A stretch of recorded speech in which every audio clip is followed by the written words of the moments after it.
An update on Hangman Adam Page's ankle injury, with initial reports suggesting it could have been a broken ankle. However, new report suggests it's all part of a big storyline in AEW. Plenty of details on that. Plus, we have an update on Brock Lesnar and if he's going to be involved in the upcoming WWE 2K24 video game. Plenty of details on that. Plus, Forbidden Door is coming to a stadium this year. We'll let you know where. Triple H has commented for the first time on Cody Roode smashing the throne in All Elite Wrestling. Could we see Rocky Balboa at WrestleMania 40 in Philadelphia this year? We'll let you know about that. Speaking of WrestleMania, AEW Collision is going to have an episode that is going to be going head-to-head with WWE's biggest premium live event of the year. Plus, an update on Bobby Roode and if he is ever going to wrestle again.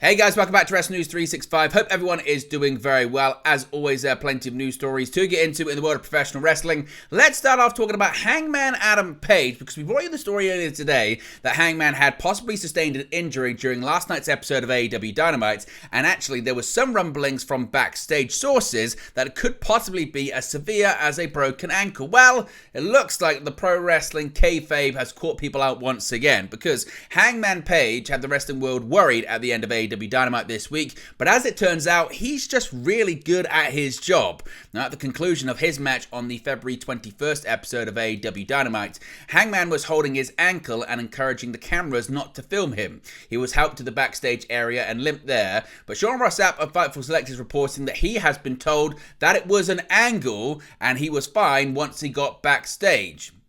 Now, Fightful have been told this could be worked into the show now, but upon returning to the backstage area, Page was completely fine. One talent used a phrase that has often been used in situations like this, quote, "Yeah, he's okay, he's just good at his job." Now, according to Fightful, AEW did not provide an update in an official capacity. Of course, this is in stark contrast to what Dave Meltzer and Brian Alvarez were saying on Wrestling Observer Radio. You can see the screen grab of the conversation right there on the screen. Brian Alvarez said, quote, "He has to have it looked at, could be a broken ankle." Meltzer said, quote, "Yeah, that's what I heard." Alvarez says, quote, "It does appear to be a serious ankle injury. Sometimes we have people getting injured and we don't know anything about it. They don't say anything, but this guy is fighting for the world title in a little over a week. So if it's a broken ankle, I think we're gonna have to hear about it very quickly." Well, of course, according to Sean Ross Sapp, it's not a broken ankle. In fact, it's not an injury at all. Now, Jerry Lynn, who is of course a backstage producer in AEW, actually quote tweeted Sean Ross Sapp's tweet and wasn't too happy with Sapp revealing insider secrets. He said, quote, "This shouldn't even be announced. God forbid we have a cliffhanger for next week." So where do you sit on all of this? Are you happy, of course, that Hangman Page is not injured? What do you think of Dave Meltzer and Brian Alvarez's reporting? And what do you think about what Jerry Lynn has said on social media there as well? Let me know your thoughts about it in the comments section below. Now, we have an update on Brock Lesnar and his involvement in the upcoming WWE 2K24 video game. Now, according to a new report from Insider Gaming, Brock Lesnar indeed will be a part of the upcoming WWE 2K24 video game, but you won't be able to play as him. Now, multiple sources have reportedly told Insider Gaming that while it was too late to fully remove Lesnar from the game, the plan shifted to simply make him unplayable for players upon release. Now, despite being unplayable, his character and game files are still within WWE 2K24. Now, that means there will be ways for those with the ability to get him to become playable. It'll just take some work to make that happen, of course. We know that mods are out there, so the chances are they'll find a way to make Lesnar playable, but he won't be playable in an official capacity and as actually part of the game. Now, as far as why he's not just being removed from the game, there are a couple of reasons. The biggest reason is the fact it was so late in the game's development when the latest allegations against Vince McMahon arose that also implicated Lesnar, though he wasn't mentioned by name in the previous lawsuit by Janelle Grant. Another is it's possible that he has minor inclusions within different game modes. Insider Gaming say they've reached out to over a dozen contacts at 2K through various methods for comments on Lesnar's status within the game, as well as what sources have said. Now, they say, as of this recording, each request has gone unanswered. The closest to an answer has been a rep passing along what the company says is, quote, the full roster with Lesnar not included. This story, of course, is still developing. Should 2K provide an official response on the status of Brock Lesnar, and WWE 2K24, of course, will let you know in the future. Now, Sean Ross Sapp of Fightful Select has a bit more details on this, and they've got an update on the WWE 2K24 roster. Now, as I mentioned, this week, a full roster was released, with several names omitted that had previously been announced for the game. Now, Fightful have been told that was just an error, and a lot of the names should be fixed imminently after the incomplete list had been posted. The press go emails linking to the full roster. However, there were names listed in the email that weren't there. So, of course, that will be amended, I think, fairly quickly as well. Now, regarding Brock Lesnar and some other names, Fightful have been told that there are some characters that are included in My Rise and Showcase that are considered historically significant, but will not be playable in the game outside of those modes. WWE has also made requests to not feature Brock Lesnar in the game as a playable character. Again, this is probably the situation with Lesnar, that he's going to be involved, but not involved, if you understand what I mean by that. So, of course, we get any more details on that, we'll, of course, let you know in the future. Now, an update on Forbidden Door when it comes to the location for this year's AEW and New Japan Pro Wrestling crossover pay-per-view. The date and location for the third annual AEW and New Japan Forbidden Door pay-per-view has reportedly been revealed. All Elite Wrestling and New Japan Pro Wrestling have come together to produce the Forbidden Door pay-per-view for 2 straight years. The inaugural edition of the event was held at the United Center in Chicago, Illinois, and was headlined by Jon Moxley facing off against Hiroshi Tanahashi to crown the interim AEW World Champion. Last year's event, emanating from the Scotiabank Arena in Toronto, Ontario, Canada, saw the first time ever Dream Match main event between Bryan Danielson and Kazuchika Okada. In an update from Andrew Zarian, this year's Forbidden Door pay-per-view event is set to take place in June and will be held at Arthur Ashe Stadium in Queens, New York. Arthur Ashe Stadium has served as the home for the AEW Grand Slam special event of Dynamite since 2021, which will no longer be the case this year. AEW Grand Slam will instead take place at the Louis Armstrong Arena on the same campus as Arthur Ashe Stadium. So Forbidden Door is coming to Arthur Ashe Stadium. What's your reaction to that as well?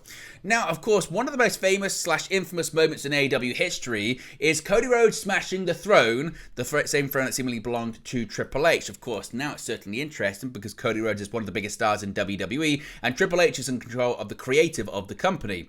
Now, WWE's Triple H has opened up about his reaction to Cody Rhodes smashing a throne at AEW Double or Nothing in 2019. During his entrance for the Cody Rhodes vs. Dustin Rhodes match at the May pay-per-view that year, the American Nightmare used a sledgehammer to destroy a throne on the stage, with both the sledgehammer and throne seen as nods to Triple H. Speaking about the moment on Alan and Carly on Hit WA, Triple H was asked about whether the pair laugh about it now or if it's stopping him from finishing the story. He said, quote, "I laughed about it then. Look, people make that stuff out to be so much more than it was. To me, if I was in his shoes, I'd have done the same thing. It's one of the things I love about Cody. I've watched Cody go from being a kid in this business, and I don't mean that as disrespectfully, just literally a kid. His dad was in some way a mentor to me. We started NXT together. He was a big part of that system. I learned a lot from Dusty and sort of sitting under his learning tree as well. We had a wonderful partnership. And to see Cody grow from literally this kid to coming in, trying to find his way in the business and come out of his dad's shadow, which was monumental, then gambling on himself to go find himself and go find who he was, people read into this, it wasn't about where he went, it was about the journey. It was about him going and finding himself and proving to himself that he could stand outside of his father's shadow.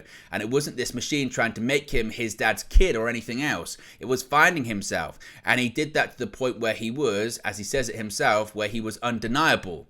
I've seen that a few times over the years. Drew McIntyre's another guy. It went sour. He goes and gambles on himself. And we had talked about it when he was leaving. Go find yourself. When you find yourself, I'll be watching. When I see you found yourself, we'll talk and you'll come home. So seemingly, Triple H says he doesn't mind it at all. Actually, he laughed about it then. Now, could we see Sylvester Stallone, Rocky Balboa back in Philadelphia, this time for WrestleMania 40 this year? Of course, WWE is set to bring WrestleMania 40 to Philadelphia, Pennsylvania in April, the famous home of Rocky Balboa. Rocky himself, Sylvester Stallone, has made an appearance for WWE before, inducting Hulk Hogan into the Hall of Fame back in 2005, and it seems as though WWE is hoping to get Rocky himself at WrestleMania in some form this year. Per WrestleVotes, there is interest within WWE in collaborating with Stallone for WrestleMania, with there said to be hope for it to happen. They tweeted, quote, "Sources within WWE indicate there is interest in collaborating with Sylvester Stallone for WrestleMania in some form. While any communication status is unclear, I'm told there's hope for it. Whether it ultimately ends up happening or not is to be determined." Stallone, born in New York City, gained fame through the iconic Rocky films, deeply associated with Philadelphia. Additionally, Stallone is no stranger to the WWE world, having inducted Hulk Hogan into the WWE Hall of Fame in 2005. So Rocky could be at WrestleMania, I suppose, in two ways, not just The Rock, but also Rocky Balboa himself. Now, speaking of WrestleMania, of course, it's a two-night affair, and that would mean one night is a Saturday, so we're going to be getting AEW Collision going head-to-head with one of WWE's biggest events, if not the biggest event of the year. Well, it looks like that is going to be the case. Now, WWE is set to host night one of WrestleMania 40 on Saturday, April 6, 2024, as the company produces two nights of the event for the fifth straight year. With the first night of the event set to take place on a Saturday night, it would seemingly be set to clash with an episode of AEW Collision, as previous WWE premium live events have done since the show debuted in June. Yet that will indeed be the case this year, as AEW is set to air an episode of Collision on April 6. However, the show will not be live and will be taped on April 3rd, that being a Wednesday, following AEW Dynamite in Worcester, Massachusetts. AEW previously aired an episode of Collision head-to-head with the Royal Rumble on January 27, and they've aired episodes going up against other premium live events in the past. Finally, an update on Bobby Roode and his in-ring career.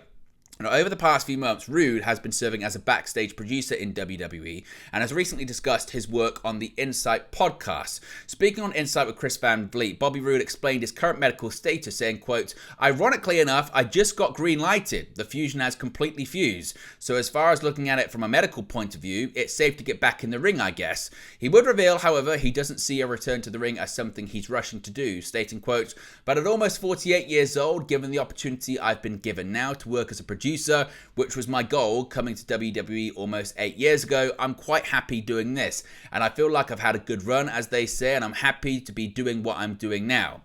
Van Vliet would question Roode further, asking about the possibility of a one-off appearance, with the WWE star replying, quote, "You never know. Yeah, sure. Could I do this full time? There's no way I could. Look, to be honest, the injury, I have 3 levels that are bad. The level 6 and 7 are not good either." Following a career that saw him perform in TNA Wrestling, New Japan, across the independent scene, Roode signed with WWE in 2016 and made his debut in NXT and would hold that brand's championship. He would then be called up to the main roster in August of 2017, going on to hold the United States Championship and both the Raw and SmackDown tag team titles as well.